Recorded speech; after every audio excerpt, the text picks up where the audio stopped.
Podemos passar então para o projeto Code Autopilot. Se tu quiseres partilhar então aí o teu ecrã e eu partilho aqui para a malta da stream para verem um bocadinho desse teu projeto que eu acho que vai ser interessante. Deixa eu ver, ok. Portanto, deixa-me só partilhar aqui o screen com a malta. Deem-me um segundo. Já está, a malta já consegue ver aí o teu ecrã. Portanto, pessoal, se não estiverem a ver bem, é normal que isto não dê com a melhor resolução, não é? Nós estamos a usar o Discord e nem sempre isto funciona lá muito bem. Mas força, força. Boa, esta é codeautopilot.com, é a homepage do projeto. Vou-vos mostrar aqui o link para a app no GitHub. Esta é a app que neste momento isto só funciona, está integrado diretamente com o GitHub, portanto é preciso ter o projeto dentro do GitHub para usar o Code Autopilot. Instalá-lo aqui. Isto é uma versão grátis em que o pessoal pode instalar e depois tem um limite de utilização, só porque depois os custos vão aumentando. E o que é que isto faz? Eu tenho aqui uns exemplos práticos que eu uso no meu próprio projeto do Autopilot. Portanto, isto é tipo meta, é tipo Inception. Estás a ver? Eu vou usando o Autopilot para também melhorar e as outras ferramentas. Portanto, também tenho o plugin no VS Code, como estavas a falar, que é super útil. Recomendo às pessoas o fazerem. Vou-vos dar aqui um exemplo. Primeiro vou começar pelo meu workflow. O que é que eu faço? Quando encontro alguma coisa que eu quero adicionar ao produto, alguma alteração que eu quero fazer, o que eu faço é eu venho ao GitHub e crio um issue. E faço uma pequena descrição para não me esquecer. E meto aquilo num backlog aqui e fica guardado. Ok. Como eu tinha dito, eu sou Product Manager, então estou habituadíssimo a criar epics, tasks e é tipo... Exatamente, parte do meu dia a dia. Exatamente, já estás habituado a lidar. Opá, eu também acredito que a malta que trabalhe principalmente com metodologias ágeis como Scrum esteja super habituada a trabalhar desta forma, ter as coisas num backlog. Mesmo nós, para nós developers, eu acredito que é uma forma correta de se trabalhar e que funciona. Não, se calhar não posso dizer correta, mas uma forma que torna as coisas muito mais produtivas. Nós temos mesmo, chegamos às user stories, dividirmos em tasks, ajuda-nos muito, muito mais a organizar as ideias daquilo que vamos implementar, daquilo que vamos desenvolver. E a não ficarmos perdidos a meio de desenvolvimentos, porque por vezes temos uma task, uma user story, como quiserem chamar, que vamos fazer durante 15 dias, e se não fizermos uma divisão de pequenas tasks, acabamos por ficar perdidos a meio do desenvolvimento. E portanto eu acho que ajuda não só ao Product Owner, mas também aos developers. Mas é a minha visão, dúvida, ok? claro. Para mim funciona, acredito que para outras pessoas não, mas força, desculpa Fábio, eu estou-te sempre a interromper. Certeza, não te preocupes. Eu uso, eu tenho aqui umas tasks, isto é uma versão mais simplificada do que eu usaria a trabalhar com uma equipa, porque aqui sou eu e portanto não preciso aqui de uma coisa também muito complexa. Mas pronto, tenho um backlog, obviamente, como tu estavas a falar, e ele tem que existir.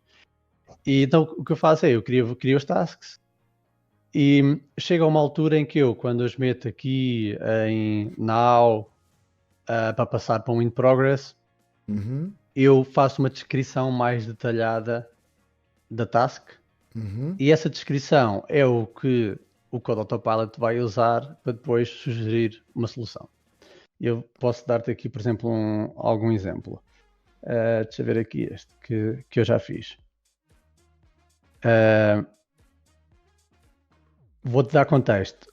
Uma das coisas que o Autopilot faz, que o Code Autopilot faz, é calcular o tamanho do repositório a ser analisado, porque eu coloquei um limite, porque se houver repositórios tipo muito grandes, aquilo vai ficar lá internamente e vai misturar o budget todo, então eu coloquei um limite. E adicionei também uma feature para poder ignorar, para os utilizadores poderem ignorar fecheiros e pastas do projeto para que consiga caber nesse limite. Faz sentido até agora? Sim, até agora está tudo ok. Cool. Então o que eu fiz aqui foi, olha, depois tinha aqui um problema que era essa função que eu tinha escrito que calcula o tamanho do repositório não estava a ter em conta o ficheiro que eu criei de settings, quando o utilizador pode ignorar ficheiros e pastas. Exatamente. Então eu vim aqui, criei um issue, expliquei. Eu normalmente uso uma estrutura assim, explico o porquê e o quê e o porquê. Tenho assim já esta, sei lá, tenho Engraçado. esse mindset. E fiz uma descrição do problema, a dizer, olha, recentemente implementei esta feature, no entanto, essa feature não está a ser usada para calcular o tamanho do repositório, preciso que isso seja implementado, e também expliquei porquê. E o Autopilot automaticamente, depois de ver este issue aqui com uma tag a dizer Autopilot, vem aqui, processa isto e diz, olha, para ter em conta os fecheiros que o utilizador ignorou, para calcular o tamanho do repositório, tens que fazer alterações em 2 fecheiros, neste fecheiro e neste fecheiro. Vês aqui, tens que importar isto, que é já uma função que eu tenho criada, metes-lhe aqui esta função, fazes aqui mais umas coisas e não sei o quê, e está feito. Ei. E o que acontece? Eu quando vou implementar esta feature, em vez de eu estar a pensar logo à partida como é que eu vou implementar isto, em que partes do código é que isto toca, em que funções é que eu devo mexer e um bocado aqui a arquitetura geral da coisa, o meu primeiro passo é rever isto.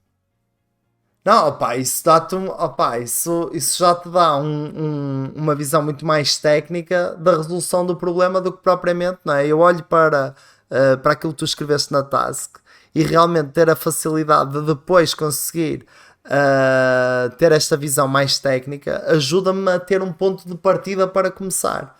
Portanto, Exatamente, e acontece muitas vezes, pá, eu diria que isto tem, imagina, isto acerta 30% das vezes ou algo assim do género. A maior parte das vezes precisa de um ajuste. O que me ajuda, às vezes, é incrível, porque o que acontece às vezes? Eu estava a pensar que isto ia ser muito complicado de implementar e o gajo às vezes vem com uma linha, muda uma linha e resolve o problema que eu tinha. E eu fico tipo, epá, eu não me tinha lembrado disto, estás a ver? exato, e resolves uma task Eu fico de assim, cada... isso é grande ideia, isso é o que me acontece às vezes, já. Ei, brutal, meu. No geral, pá, no geral ajuda bastante. O que é que me ajuda? Ajuda a fazer esta descrição logo, porque mete-me no mindset de ter que explicar a alguém o que é preciso implementar. Mas isto tem a ver com workflow e não tanto com AI, não é? Mas depois a explicação que aqui o gajo faz ajuda-me bastante. E às vezes acontece-me ele fazer uma sugestão e eu percebi pela sugestão de epá, não era isto que eu queria, mas eu percebo porque é que tu foste por aqui. Eu é que expliquei mal. E volto aqui à descrição, ajusto, faço outra vez e depois já melhora a sugestão. Ah pá, isto é só brutal, meu. Então, a malta está aí a perguntar no chat como é que funciona isto do Autopilot. O que é que nós temos de ter? Temos de ter o nosso repositório em primeiro lugar no GitHub, certo? Neste momento, para Correto. já. Pronto. Depois, o que nós temos de fazer é criar um backlog no GitHub e utilizar a tag, aquela tag Autopilot, ou como é que nós configuramos isso para usar nos nossos projetos. Isto agora é simples, é instalar a app. Podem ir a codeautopilot.com e depois tem o link para o marketplace do GitHub. Ok. Ou se pesquisarem Code Autopilot no Google, certamente isto vai ser tipo a primeira cena que aparece. E a partir daí a app fica instalada. Aquele tem um onboarding que ele explica lá como é que se faz, mas é muito simples, pois basta ir aos issues do GitHub, do vosso projeto. Vem aqui, cria um novo issue, dão-lhe um título, formatam ali. Eu recomendo aquela maneira de explicar o porquê. Exatamente, why e what, né? What and O why. que eu faço é, eu chego aqui e faço assim, e faço assim, e começo a explicar. E começo a escrever. Isto é tipo só a bold. Mas repara, isto aqui foste tu que descobriste que consegues filtrar melhor as tuas respostas se descreveres desta forma, se és esta separação, what and why. Olha, eu tenho sentido que explicar a developers o que é preciso fazer ou explicar a pessoas o que é preciso implementar é parecido a explicar a estes modelos de AI o que é preciso implementar. É parecido. Uhum. E eu sinto que isto é uma forma que também funciona bem para mim no trabalho.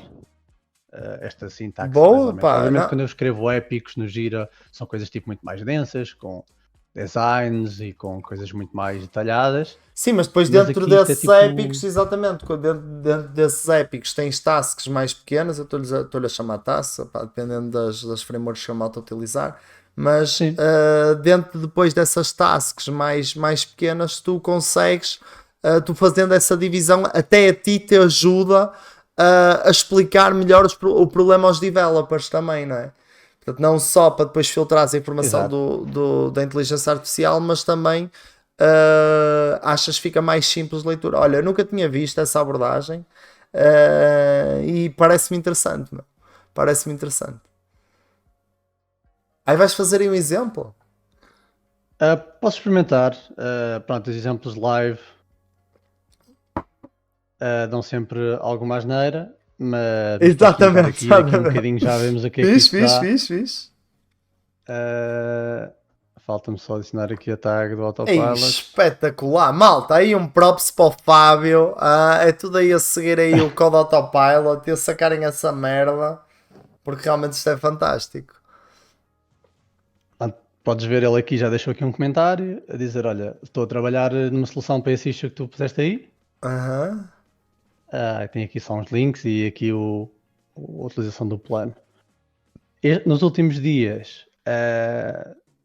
tenho estado a trabalhar numa feature nova que, sei lá, se calhar se alguém esteve aqui atento conseguiu ver no meu backlog que estava lá essa feature. Eu só vi aí Que é integration with Notion. Foi a única coisa que eu vi Integration aí. Notion. Yeah, isso é um dos utilizadores que eu tenho que, pá, que me diz, pá, mas eu não crio issues no GitHub. No Não é normal, GitHub. não é? Não é normal o pessoal fazer isso.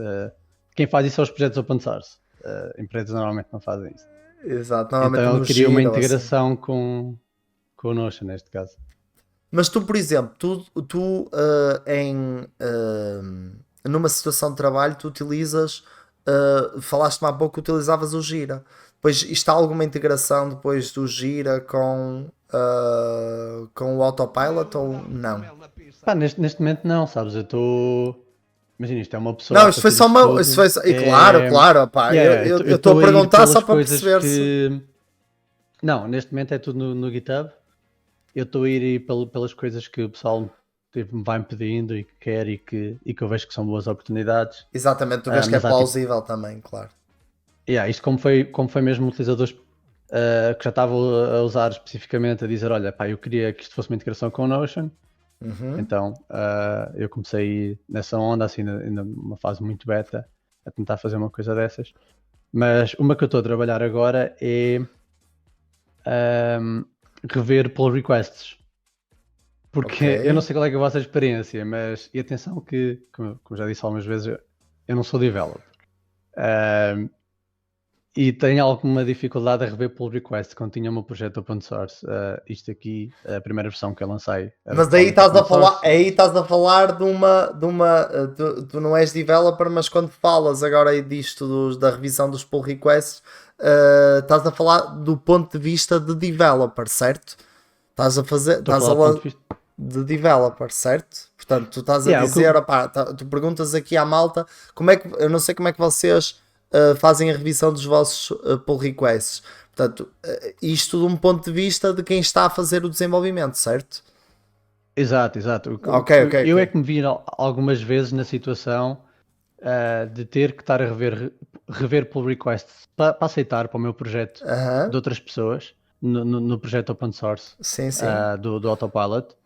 Pá, e aquilo demorava-me imenso tempo a rever os pull requests. Não sei se vocês já têm boas técnicas para o fazer ou não e conseguem tipo agilizar um bocado o processo, mas Ah, eu vi que para mim estar a ler uhum. código de outras pessoas e aprovar aquilo era um processo bada difícil e demoroso e que me tirava Olha, eu muito. vou-te dizer, eu faço da forma mais manual de sempre, que é, eu quando tenho de fazer uma revisão de um pull request, ou é uma coisa muito óbvia, E então faço e já conheço aquilo, já estou à espera daquilo que foi ali implementado. E isto acontece quando estás num ambiente de uma equipa de desenvolvimento, tu sabes o que é que a malta está a desenvolver à partida. E eu vejo um pull request e se já tiver a par daquilo que foi desenvolvido, tenho mais, às vezes nem preciso de abrir o código na minha máquina local para poder fazer a revisão. Mas se desconhecer aquela implementação, aquilo que eu faço é fazer pull daquelas alterações e testar e tentar testar de alguma forma localmente, olhar para o código no IDE, que é sempre diferente. Mas isto é uma forma super manual de fazer a revisão dos pull requests, percebes? Mas esta é a forma como eu o faço. Não sei como é que a malta aqui na stream o faz, se quiserem deixar aí no chat. Mas eu tento fazer pull e ver as alterações no IDE. Se for possível arrancar a aplicação, se for uma aplicação que seja possível arrancar localmente, tento arrancar localmente para depois poder fazer uma revisão em condições, não é? Não é aprovar por aprovar, que isso é das piores coisas que um gajo pode fazer, não é? Pois, exato. E para o desenvolvimento de um E produto não é bom. até eu comecei a pensar, imagina, como é que eu meto aqui, se eu pusesse aqui AI também a ler as alterações que foram feitas num pull request Ui. e a fazer aqui algum sumário ou alguma coisa. E tenho estado, isto é muito verde, porque eu estive a trabalhar nisto hoje, basicamente durante o dia, em que abri aqui um pull request no meu projeto e criei aqui agora o Autopilot também, para além de quando se abre um issue, da maneira como eu já demonstrei, apresentar uma solução. Quando abre pull requests agora, ele também faz um sumário do que é que foi alterado naquele pull request. É uma feature que eu também estou agora a experimentar, que acho que pode ser também interessante para algumas empresas. Portanto, imagina, este é o pull request em que eu introduzo essa própria feature. Portanto, acho que ele até ficou aqui um bocadinho baralhado porque ele está a rever o código que próprio faz a funcionalidade. É assim uma grande confusão. Exato. Mas criou aqui este sumário, estás a ver, dizer que diz: This pull request introduces a new feature, it describes pull requests that users open, here are the changes, e depois fala de uma série de fecheiros que foram alterados e o que é que essas alterações fazem nesses fecheiros. Pronto, ainda estou aqui a explorar um bocadinho isto, mas eu acredito que isto no workflow de empresas possa ajudar bastante os developers a, quando vão rever fazer um review de um pull request, possam também ler aqui este sumário e já ir a perceber, ok, no geral é isto que faz, é que esta coisa. Opa, eu acho que isso é só brutal, meu. Isso é só das cenas mais porreiras e opa, eu vejo mesmo muita utilidade nisto. Porque realmente nós quando olhamos para uma implementação, como eu estava a dizer, quando vemos uma implementação que foi feita e que está nesse pull request, que nós temos algum conhecimento daquilo que está a ser desenvolvido, é mais ou menos fácil fazer essa revisão. Mas realmente, quando nós não estamos tão a par, tão por dentro daquilo que está a ser desenvolvido, opá, isto é só uma ferramenta super útil. Espetacular. Nem sei como é que te lembraste disto, ó Fábio. És muito à frente, meu. Era como eu te estava a dizer, tipo, tento resolver os meus próprios problemas. Como eu tinha alguma dificuldade a rever pull requests, eu pensei, se eu pusesse aqui. Imagina, como eu já montei aqui esta estrutura aqui da interação com o GitHub, de como é que funciona com AI, como é que se comunica com. Há aqui um problema que não está totalmente resolvido, mas aqui um dos passos de usar aqui AI nesta coisa toda é como é que tu consegues falar com o ChatGPT de maneira que ele seja determinístico e que tu consigas usar programaticamente. Porque o gajo responde em texto, não é?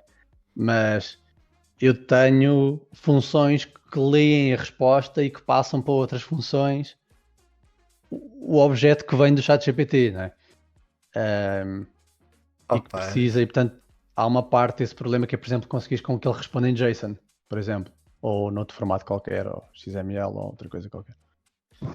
Opa, isto E está como eu já tinha um brutal. bocado esta estrutura toda montada, e para o passo de fazer isto não foi. Imagina, eu comecei a fazer isto no sábado.